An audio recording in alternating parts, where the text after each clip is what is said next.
जय जय श्रीराम। दैनिक प्रवचन नामयोगी श्री ब्रह्मचैतन्य महाराज। विषय जेथे नाम तेथे मी आहेच। श्री महाराज म्हणतात, मला नामात पहा असे मी म्हणतो, याचा अर्थ मी देहात नसून माझी वस्ती नामातच असते। कारण आपले मन जिथे असते तिथेच आपण खऱ्या अर्थाने असतो। समजा तुम्ही यात्रेला गेला आहात, पण मन घराबद्दलच चिंतन करीत असेल, तर तुम्ही देहाने क्षेत्रात असलात तरी खऱ्या अर्थाने घरीच आहात असे नाही का होत? त्याप्रमाणे तुम्हाला जर कोणी विचारले, तुम्ही नेहमी कुठे असता, तर आम्ही नेहमी विषयातच असतो असेच सांगावे लागेल। ज्यांना जे जास्त आवडते त्यातच ते असतात, हे खरे ना? मग तुमचा गुरु कुठे आहे असे जर कोणी विचारले, तर तो नामात आहे असेच म्हणाल ना? म्हणून महाराज म्हणतात, जिथे नाम चालू आहे तिथे मी आहेच। जो नामस्मरण करतो त्याच्या मागे पुढे मी उभा आहे। शास्त्री पंडित म्हणतात की आमच्याकरिता ज्ञानमार्ग आहे, पण त्यांच्या लक्षात येत नाही की तो अत्यंत कठीण आहे। त्यात अभिमान नष्ट होण्याऐवजी वाढण्याचाच संभव जास्त असतो।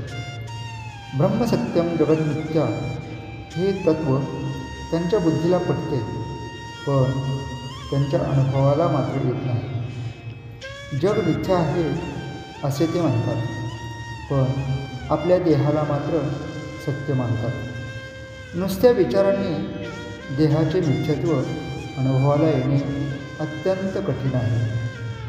कर्मठ लोक म्हणतात की आम्ही आमच्या कर्ममार्गानेच जाणार, आमचा नामावर विश्वास नाही। आम्ही वेदांनी घालून दिलेली बंधने आणि नियम यांचे पालन करणार असे म्हणून ते बंधने आणि नियम यांचे इतके काही पालन करतात की ते बंधनालाच सर्वस्व मानतात।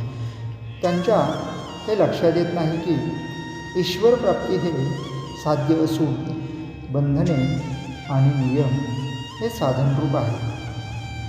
साध्य साधण्यापुरतीच बंधने पाळायला हवी। फुलझाडांची बाग रक्षण करण्यापुरतेच तिचे कुंपण सांभाळायला हवे, पण ते कुंपणालाच सर्वस्व मानतात, त्याला खतपाणी घालून वाढवतात, आतल्या बागेकडे लक्ष देत नाही। वैदिक कर्माने चित्तशुद्धी होते हे मी मान्य करतो, परंतु ज्या भगवंताची प्राप्ती व्हावी म्हणून चित्तशुद्धी करायची, त्या भगवंताचे अधिष्ठान जर वैदिक कर्मांना नसेल, तर कर्ममार्गाचे पर्यवसान कर्मठपणात होते। नामावर विश्वास नाही असे ते म्हणतात, पण संध्येच्या किंवा कोणत्याही वैदिक कर्माच्या सुरुवातीला ओम केशवाय नमः असे म्हणतात। ते नाम नव्हे काय? वेद म्हणजे भगवंताची स्तुती होय। ते करीत असताना आपले लक्ष शब्दांकडे नसावे, त्यांच्या अर्थाकडे असावे। अर्थ न समजला तरी भगवंताकडे असावे। आजचे बोधवचन, राम नाम हे ओंकाराचेच स्वरूप आहे। ते सर्व कर्मांचा आणि साधनांचा प्राण आहे। जय जय श्रीराम।